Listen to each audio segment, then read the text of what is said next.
morning, everyone. May I invite Mr. Ritesh Ramakrishna to be on dais.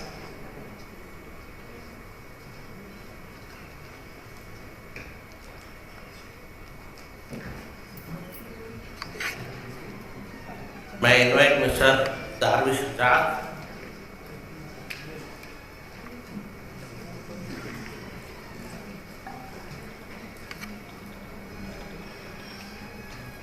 And I invite Mr. Arshad Khan.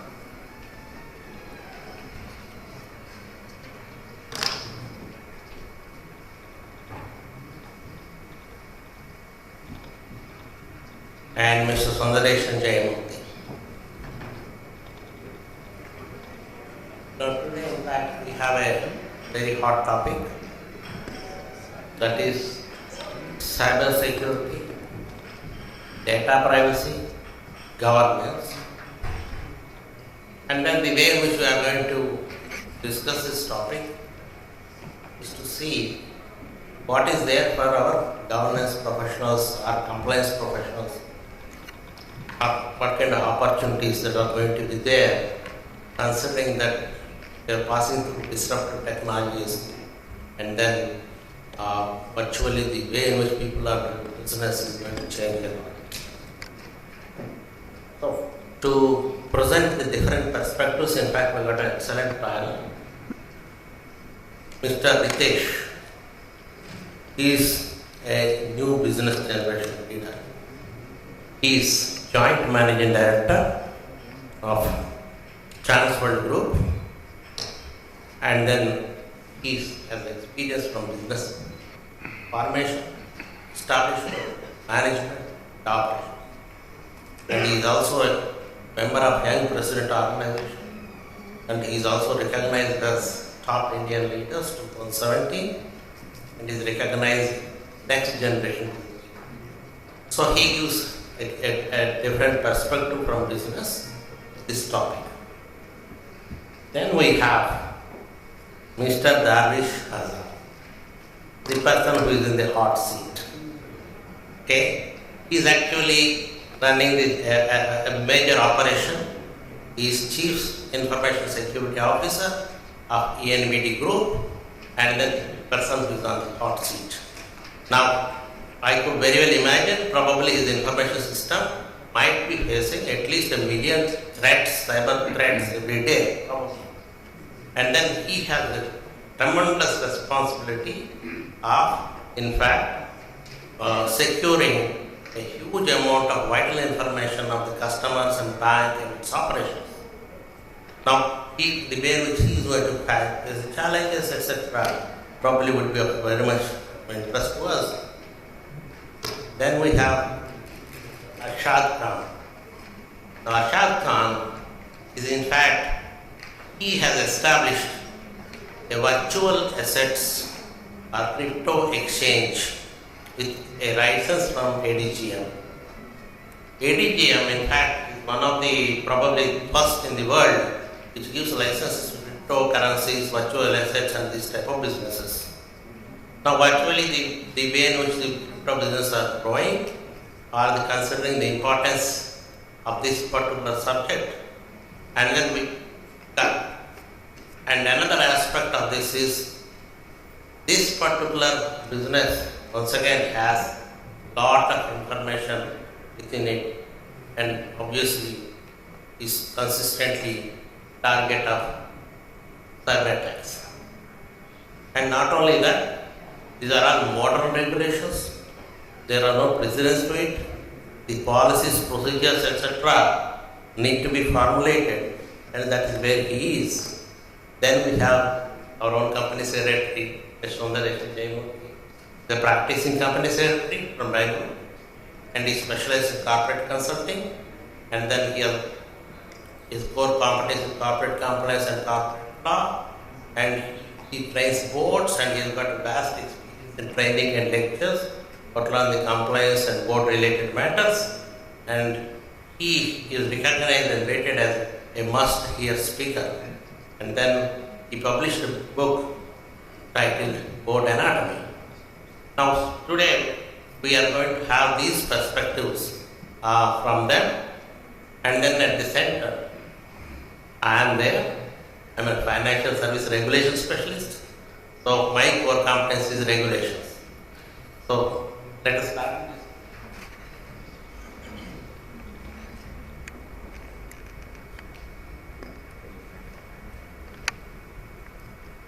So I'll start probably from my right, Mr. Ritesh. Ritesh, as I said, is the next generation business leader. Now, how does he implement these information security systems, or what kind of challenges he faces, probably in terms of cost, selecting the right kind of software, so many issues will come, and how he and his senior management, his board, handles these type of matters. So, good afternoon. Good morning, everyone. Sorry, 10 minutes to go. Thank you for the opportunity and thank you for inviting me here. And looking forward to listening to the rest of the day and from the first panel as well. So I think it fundamentally stems from the approach towards data privacy and how you look at it, right? So you were mentioning ESG, Mr. Suresh Kumar was mentioning ESG a little earlier. I think lots of organizations are looking at it from a larger prism today. I think the way I look at it is very simple. Maybe 2 decades ago, the risks around and the risks associated with your business were very different from what they are now and not too dissimilar in life. Maybe 2 decades ago, your worry was something happens, your phone line gets not hacked or something happens to your phone line, what do you do? And you try and manage your risk for that. Similarly, you're worried about your car, maybe on a personal front, running out of petrol somewhere, and what do you do about that? Today's scenario, the same thing I think is just taken forward, right? If you look at a business perspective, what used to be a phone issue is today data, is today cyber security, is today all the matters related to that. From a personal perspective, it could be your car running out of battery, or it could be when the Carrefour gets to you to come and fill up the fuel in your car. So I think it's just an evolution of risk as far as I'm concerned. It's not something that's appeared out of the sky. It's not something that was not there a while ago. And businesses, corporates have always found ways to look at the risk, to analyze the risk, to study it, and then find ways to mitigate it.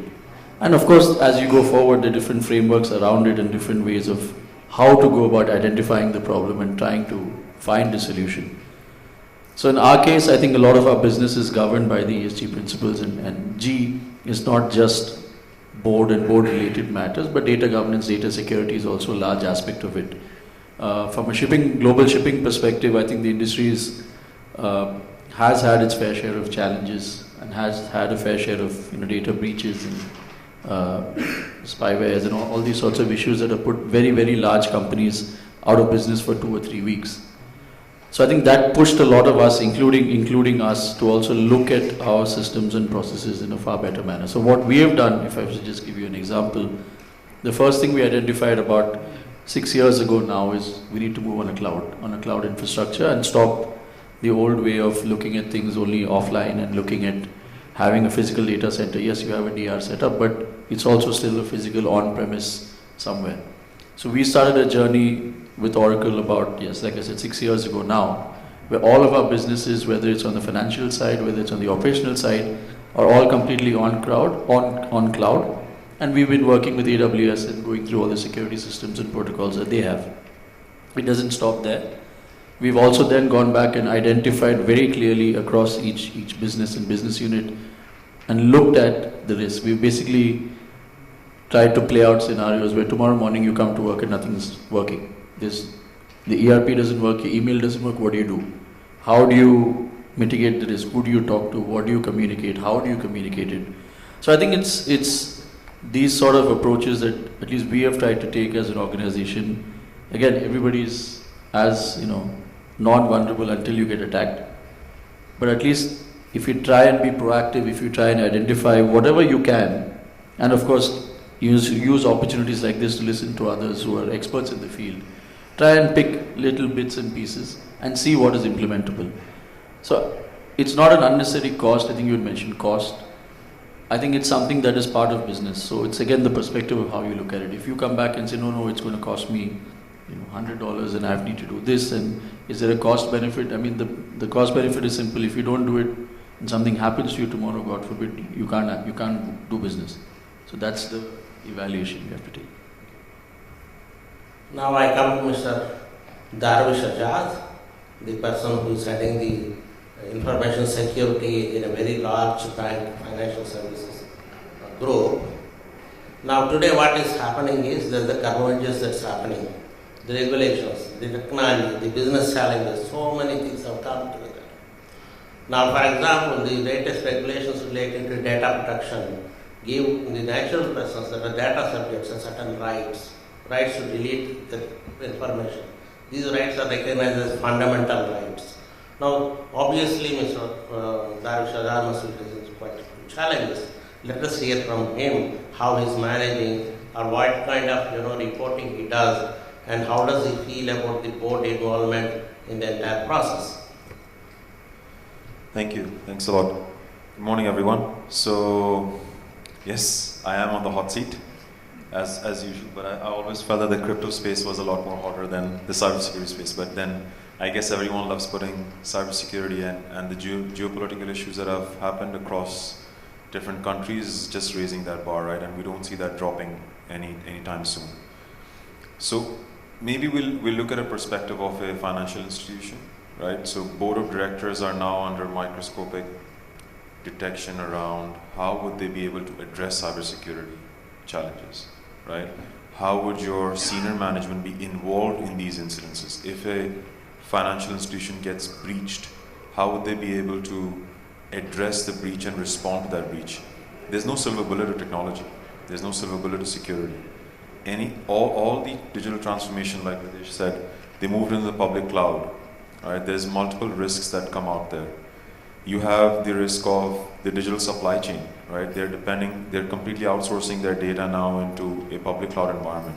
You have regulations that constrict you from doing some of that. The third is, how would you address, if you do get breached, how would you address that breach? Right? How would you be able to ensure that you can recover and respond to that breach in time? What's your breach protocol that you would address? I think some of the key elements of privacy, which is pretty variable from across different countries and maybe different regulations, from GDPR to the California Act, to the Act in the UAE, to the Act in New Zealand, all of them together address or want to address data protection and data governance across the board for customers, right? How do we do that? Data protection is clearly a security requirement, definitely. And I think the way that organizations need to address it is by clearly identifying risks, right? Detecting and making sure your controls are in place, ensuring that you have preventative controls. So you have clear articulation of who has access in the organization to what data, and even outside the bank, because financial organizations or any organization today rely a lot on outsourcing, right? You're outsourcing your call center, you're outsourcing your operations to someone else. They have access to your data.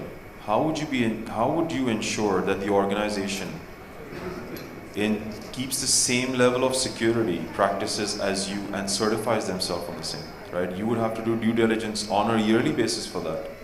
Right? That's what the board wants to really see, that my data is secure. But other than that, there are larger risks that hit us. You would have seen the breaches that happened at Microsoft, SolarWinds, Log4j. These are technologies that are dependent so heavily on third parties, where actually everyone in this organization, everyone in this room must be using Microsoft Office. I mean, can you imagine a breach happening in Office 365, right? How would you contract with Microsoft to ensure that you have clear information as to what has been breached by them, or what has been breached, because they're the largest hit company in the world? So the breach protocol is going to be very, very crucial, and that's what privacy requires. How would you respond to a customer? How would you tell a customer that it's this data that has been breached, or whether his data has been breached or not, because you would have different protocols to protect that data? How would you inform the regulator, and what would you inform the regulator about? Right?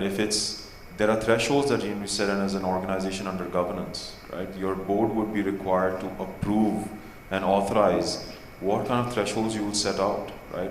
If it's just 5 data elements that were breached by someone, or is it a whole list of databases that have actually been breached by an organization or an adversary?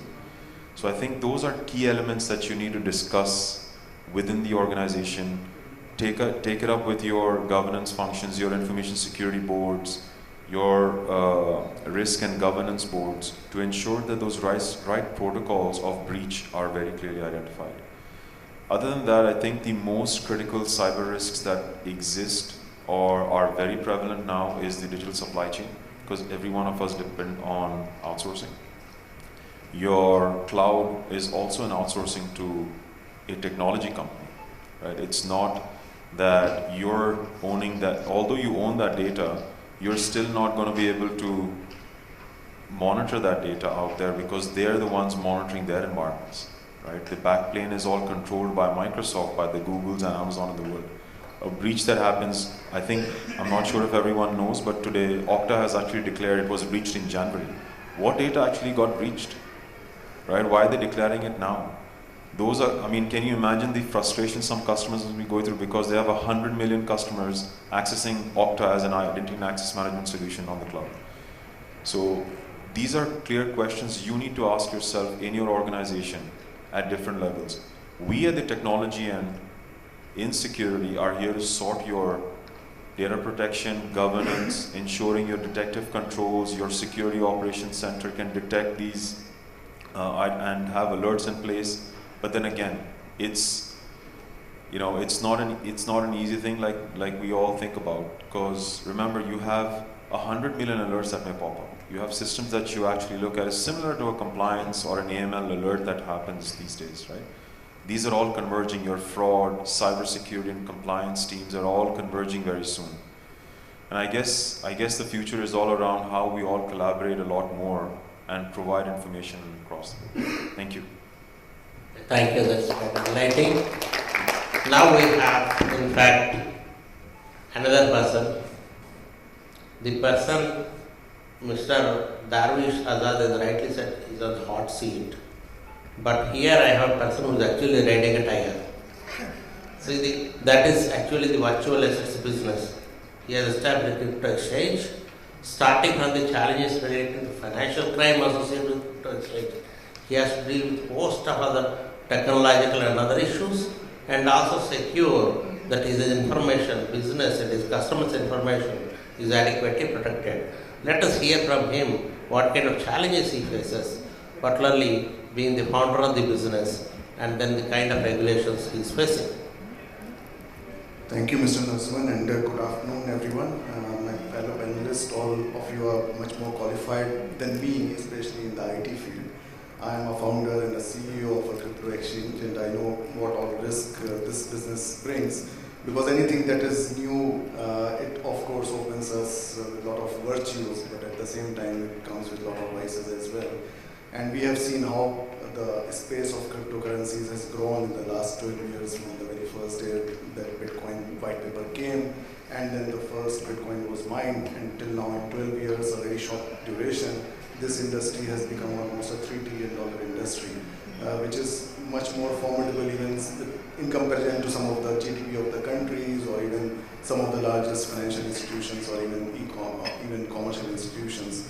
So of course, with coming in with the new technology, which we always call as blockchain or DLT, and then of course the key management, public key and private key. So I would like to touch upon more of the risk or the cybersecurity threats or the data protection threats that we as a unique business face. Of course, we are exposed to all other kind of risk that otherwise most of the financial institutions or any other institution is exposed to. But in our case, because everything is online, it's in the digital form, nothing exists in a physical form, it exposes to a much more different variety of risk. So the two things that we have as a business, which always keeps us on the toes and it keeps us in the race with our counterparties who are trying to create a threat and who are trying to penetrate into our systems, is of course the cryptocurrencies. And those cryptocurrencies don't belong to us, it belongs to our customers. So that makes the business and the protection of them even a much more serious purpose for us as a business. And when these assets are lying on a blockchain, many times people think that when we talk about wallets or custody, these cryptocurrencies are stored somewhere. They are not stored anywhere.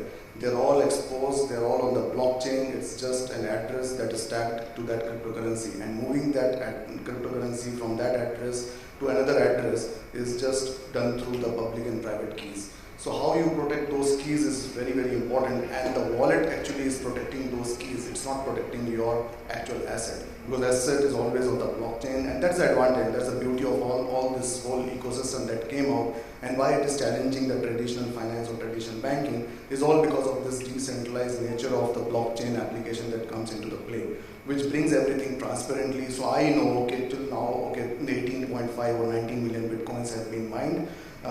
From the very first Bitcoin till 18.5 or 18.6 million Bitcoin, who has mined it, in which addresses it has gone, where it has been transferred to, in what all financial crimes it has been used for, in what all ransomware kind of applications it has been used for. So all that data is being generated, it is being stored, and nobody can undo that data. So that's a very big advantage that our industry has.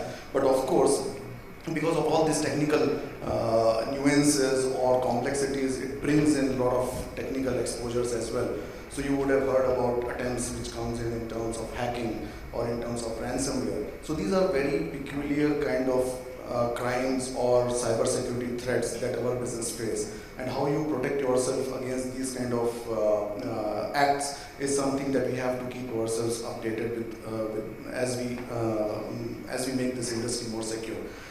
So in terms of hacks, so we get like millions and millions of attempts to penetrate into our private keys where they are stored. So we use some very advanced technologies which we have developed with our partner Microsoft, using their data center here, Azure, that we are utilizing, and how we secure those.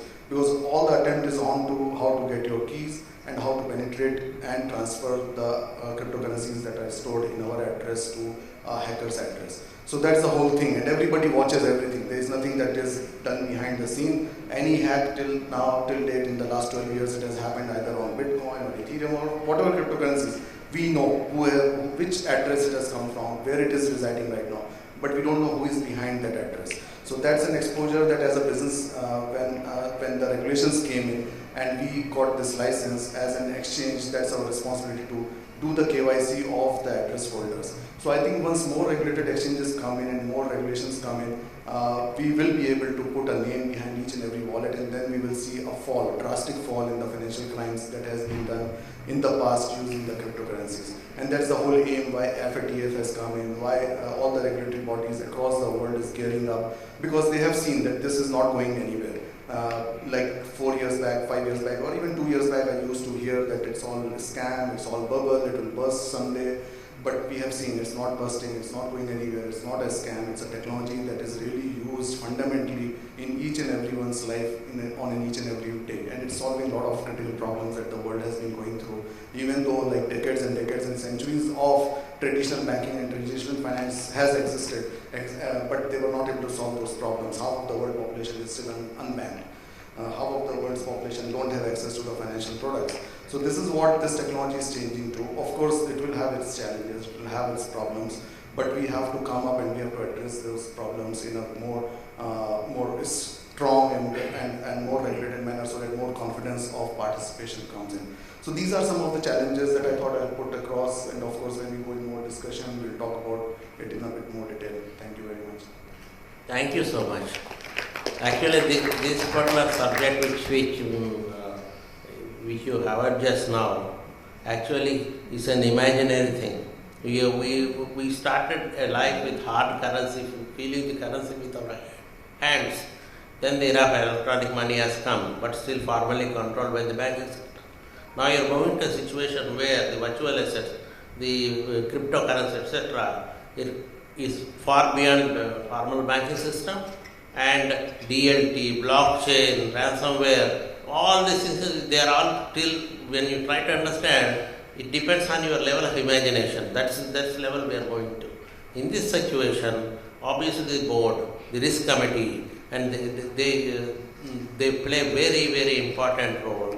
We have very specialist, Ms. Sundaresh, who actually has a lot of experience in advising boards and then risk committees and all these processes. Let us hear from him his thoughts in the current disruptive environment. Thank you, ICICI. Thank you, Lakshman, my good friend. In fact, Narasimha said, what about the introduction? Should we keep it long? I said, don't worry about it. If the audience don't like me, they will press right to forget button. Okay, if they like, then somebody is already Googling my name.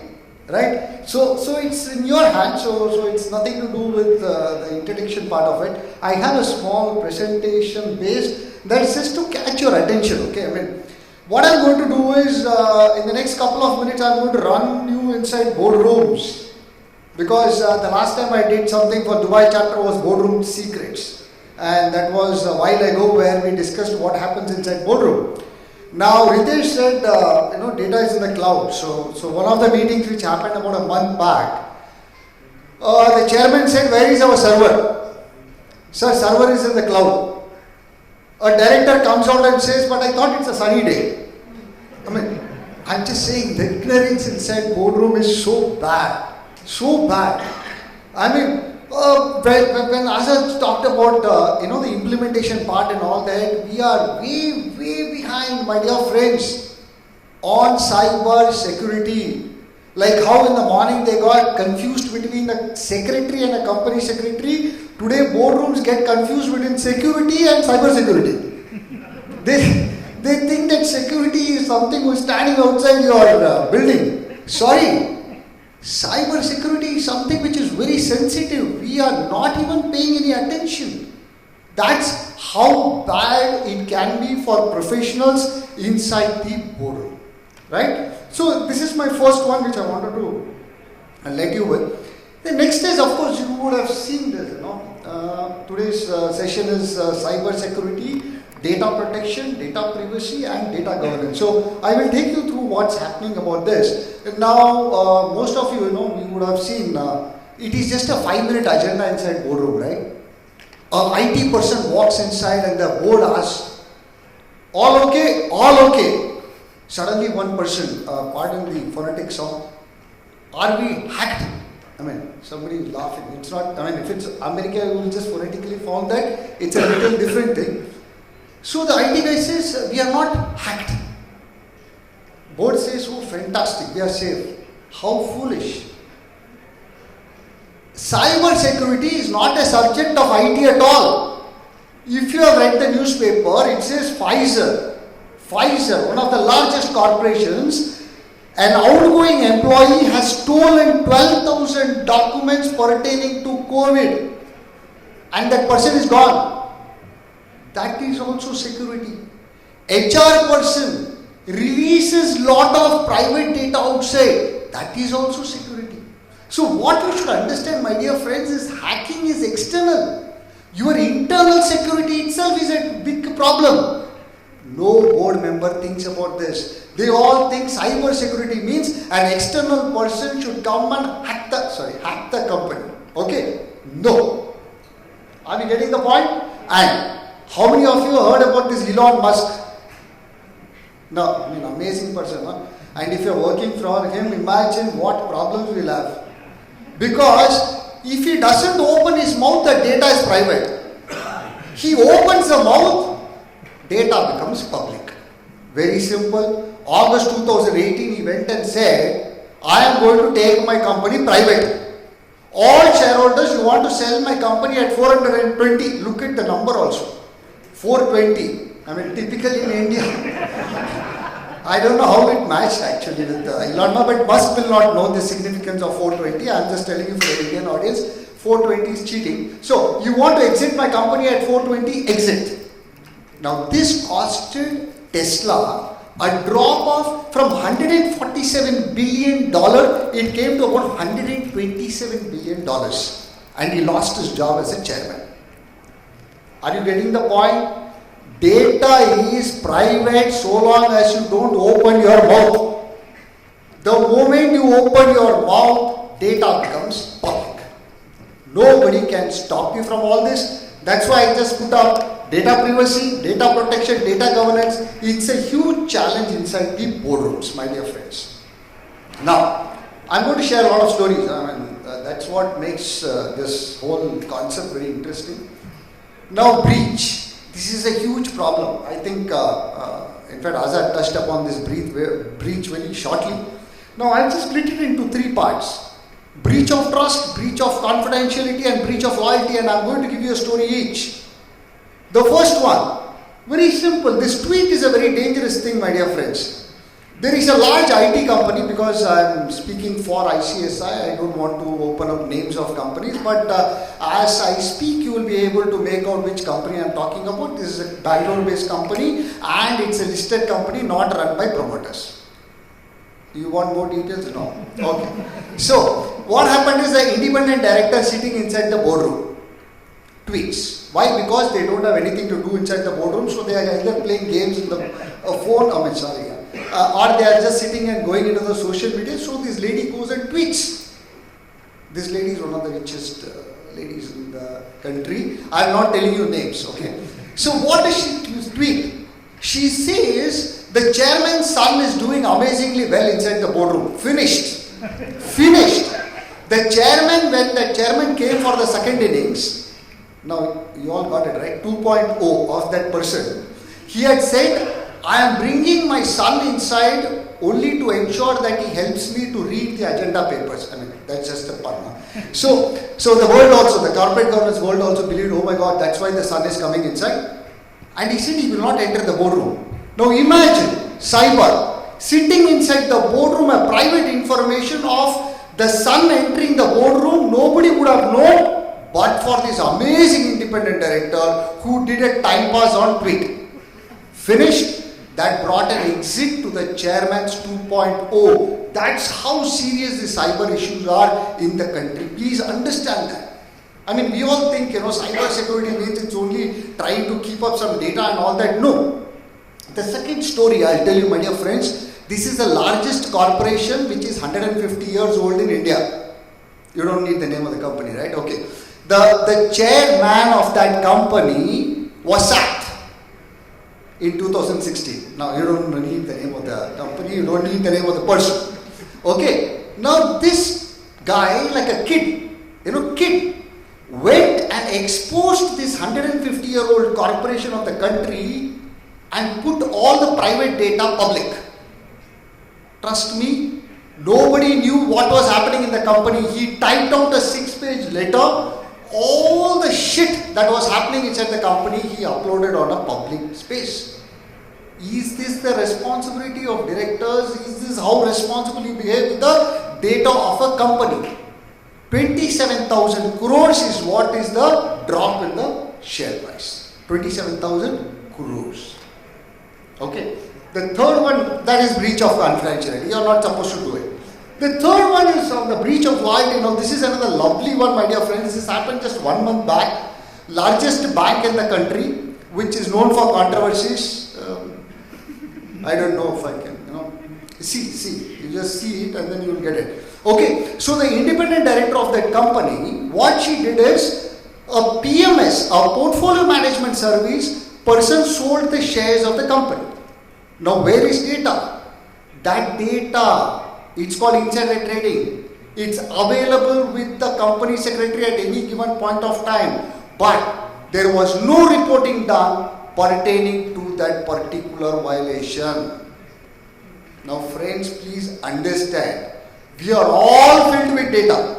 Now, all the cyber security which we are talking, please understand, this is what I wanted to take the whole thing inside the boardroom concept, because that's why we will be able to understand another 5 minutes and I'll close it up. Now, this is what I want to tell you. Data strategy. Okay. Now, what are the questions that board should ask on cyber security? That data strategy is, how effective is the data being protected? Now, for example, a crypto space, it's all fungible form. Nobody knows what will happen. In fact, he himself doesn't know what will happen to his company. That's how sensitive the whole data is. Now, that is strategy. So, questions that we should ask is, hey, what can go wrong for my company in the next month, 3 months? There is no 75-year-old company. Now, please understand, those are all gone. Now it's only 75 months or maybe less than that. The next one is data confidentiality. Now all board meeting papers, all the financials are shared only in the soft copies, being sent to the directors by mail. Now, did you notice that a Gmail is not a very great mail ID for a director? But we still have directors only getting mails on Gmails and Yahoos. No. All this has to be reworked. Please understand, everything is capable of being hacked today. Even Zoom calls are being hacked. Please understand. So, where is the confidentiality out there? And then we talk about insider trading and other things. Next is data governance. Very important point on mergers. Now friends, please understand, merger is a very sensitive thing which is to happen to your company. Now when it comes, how effectively is a company secretary or a board member handling these merger related documents? Now you know what happens, there are so many stories, actually paucity of time, I cannot tell you all the stories. The moment you announce a merger, either the share price goes up or comes down. There is an immediate impact. How do you handle that data? Next is of course the last one, which is on data privacy, which is a company. See, many a times people ask, who owns the data? That's a $1 billion question in this data world. Some people say it is HR, legal, finance, IT. Many a times actually credited. No. Company owns the data. I think this is what we should all understand, at least from a corporate angle. Company owns the data. Hence, company cannot be arrested, only a director will be arrested or whatever. Only I think GDPR has got some lovely penal provisions. India does not have, we are still way behind. We don't have a law actually. So what is very important is vulnerability is when the board crosses the ethical line. Understood? So data is all about ethical line. The moment you decide to sell the data, transfer the data, misuse the data, I think as a company, as a board, we have failed. Yeah, I'll pause. Over to you. Thank you, Mr. Sundaresan. It's a wonderful angle to touch upon. Now we are going to achieve hard closure at 12:30 to facilitate the other agenda of the day. Now I would leave the panel open for questions. If anybody has any questions, please raise your hand. We will try to answer those questions. Yes.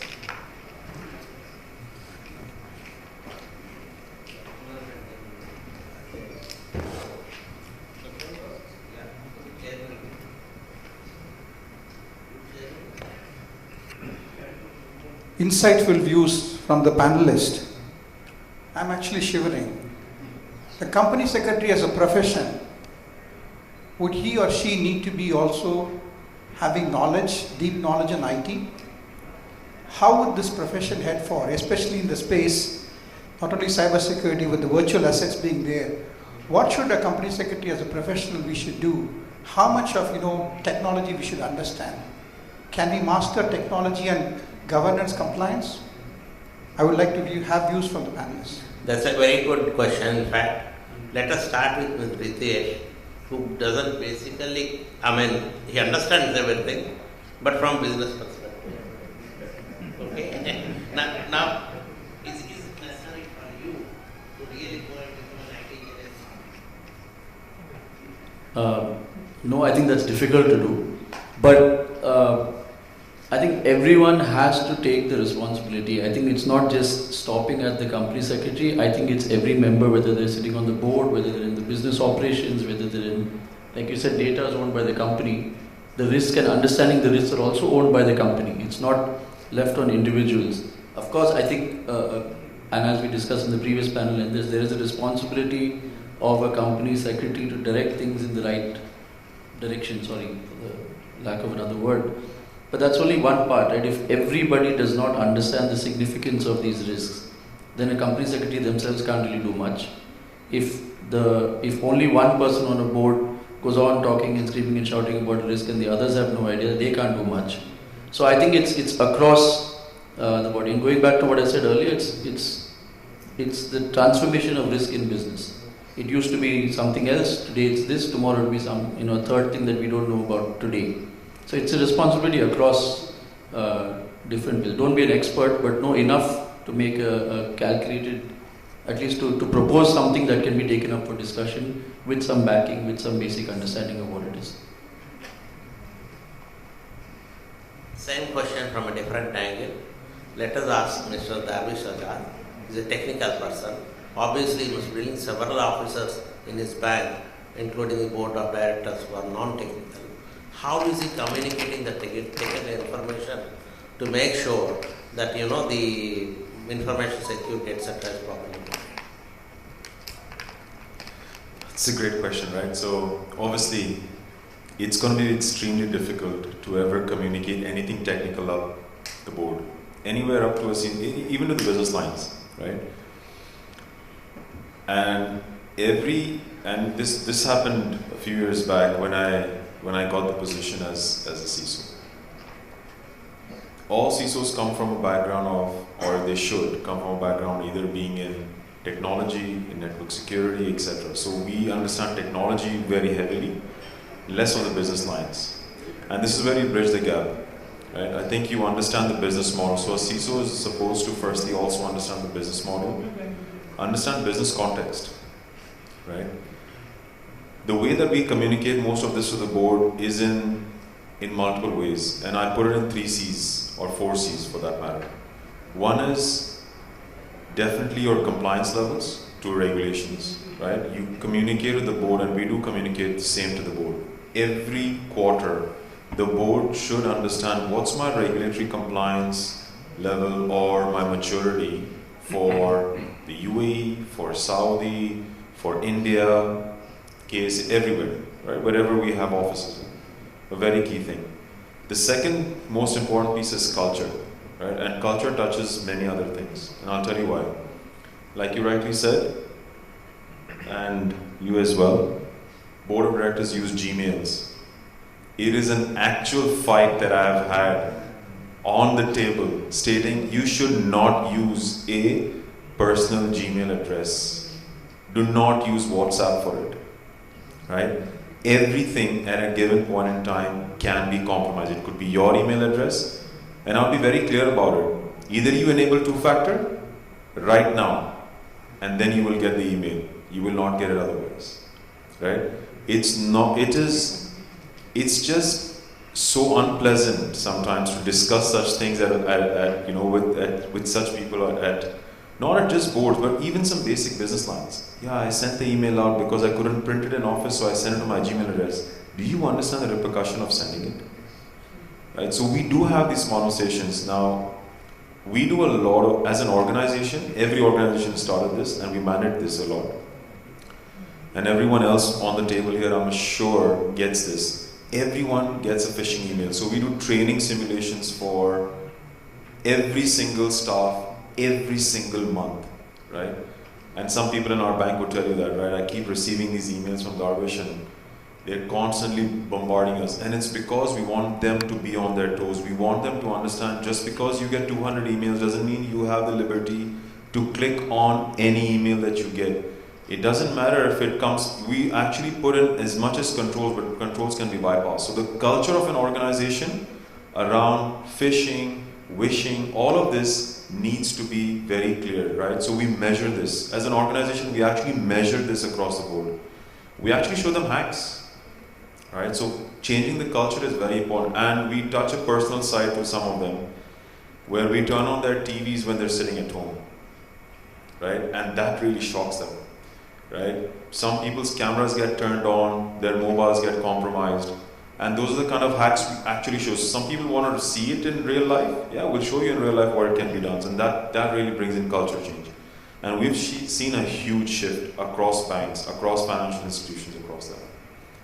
So that's culture and compliance. The third is we actually demonstrate controls. So we have controls in place. Now, to a board member, controls would not be something you would want to look at, right? But what would you want to see as part of that controls? Have you tried to hack yourself? Have you actually done a wargaming exercise to see if my business continuity plan or my response plan is being tested on a regular basis? That's what you show the board member. Yes, we do it twice a week. twice a year. Twice a week would be impossible. But twice a year, we bring in the business, we bring in the media to see how we can address these. We did one at a national level that we did, right? It's because we intended to practice this not just across a business table or a technology table in an organization, but across banks. If we get compromised together, right, it would hit the national infrastructure definitely. So those are the three things, and then the final thing is around data privacy and stuff, right? So we demonstrate what are those programs, what are those impact assessments we do as an organization to protect customer data. So the 4 C's for us are very, very clear. Compliance, controls, and testing them. Your culture, which is a major shift. If you don't change mindset and culture, it's not going to be possible, right? And a lot of people understand that because they're sitting at a board, changing culture is going to be very key. And the final is customer, so customer data and protection customer.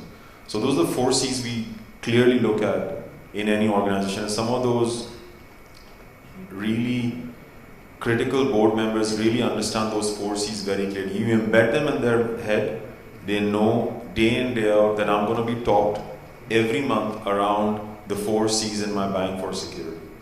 Right? So that's how you embed it into every single meeting that you have with your CEO, your excos, your mandates. All of this is very, very crucial. So yes, it is difficult to deal with board members, like you said. And I can tell you we have converted some, right? But it's a very natural piece of discussion with the business lines to say, please do not send this data out, right? You do not understand what would happen if your Gmail gets compromised. Right, so those are discussions we have with the business lines, with everybody on the table to understand what data protection is for customers. Right? I hope I answered your question.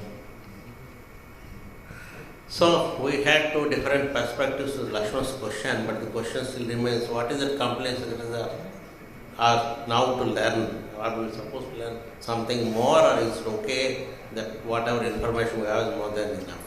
So that is for the debate among yourselves during lunchtime. Now I take one more question from Mr. Vijay. Yeah, thank you. Very nice discussion, very relevant for the company secretary's point of view. And actually this, my question is already discussed a little bit, but I'm just sharing, one of my known friend is working in some company. So he used for confidential documents Gmail, and for regular things he used official email. So I was just telling him, you should use your official email for every purpose, don't use Gmail. So his perspective was, no, Gmail may be not hacked, but rightly said by Sundarshan and Ahmad that yes, Gmail is more vulnerable. So what's your instruction or suggestion on this?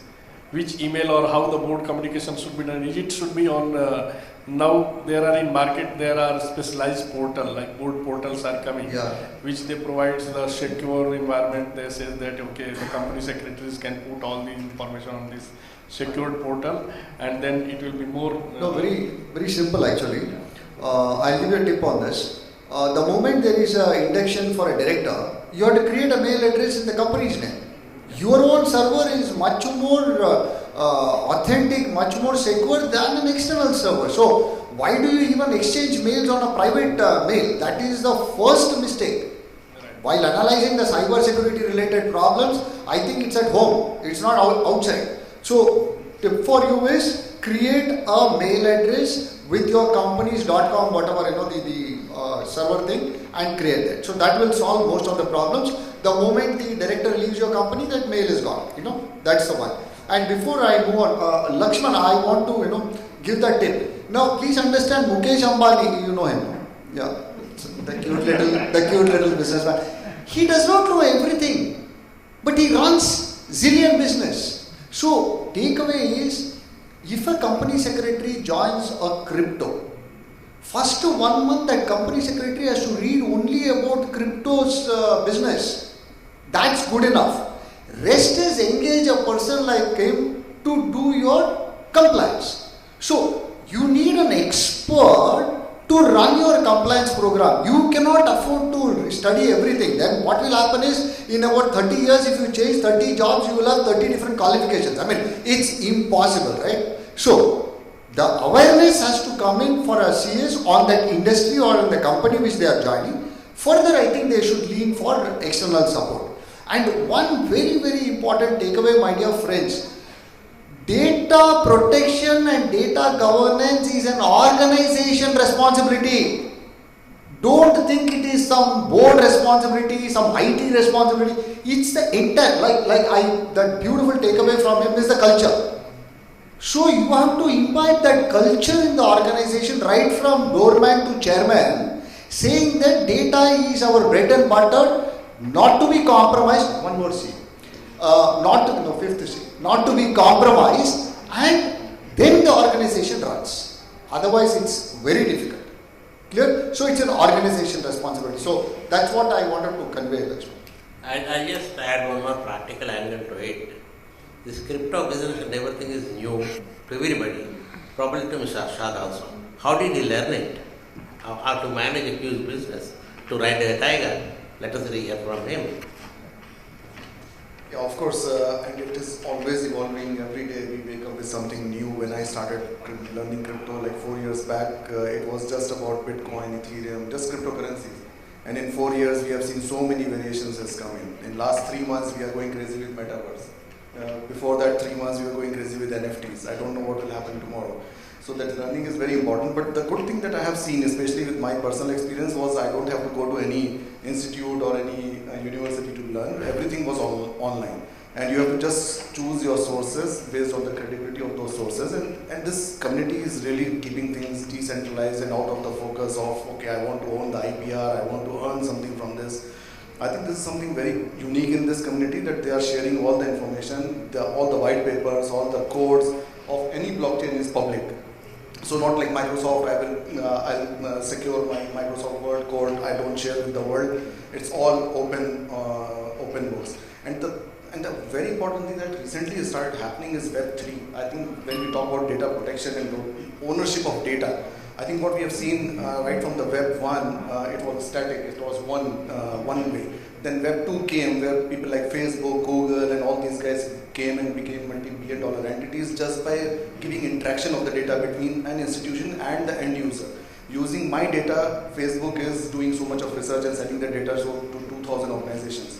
With Web3, I think this is going to be a game changer, and I think all of us, we should keep a tag of Web3. Because this is really going to change the whole concept of who is owning the data and what is the data privacy and protection all about. And I think with this Web3 applications coming in, everything is, if I am putting something about myself on any public portal, all the data will always belong to me. If any usage of my data is happening, I'll be the first one to get rewarded with that. So I think with this Web3 coming in, there's a lot of things that are going to change, especially in the data ownership and data protection perspective. So that's an important thing to look out for. Thank you. In the interest of time, let us close the panel discussion now. But this is going to be an endless discussion. Probably, all of you probably should discuss. Once again, the question from Lakshman. Okay, then what should we learn to actually live in this modern world where disruptive technology and everything is changing the business?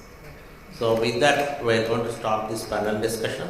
Thank you very much to the panelists for their enlightening views, and then hope everybody is enriched by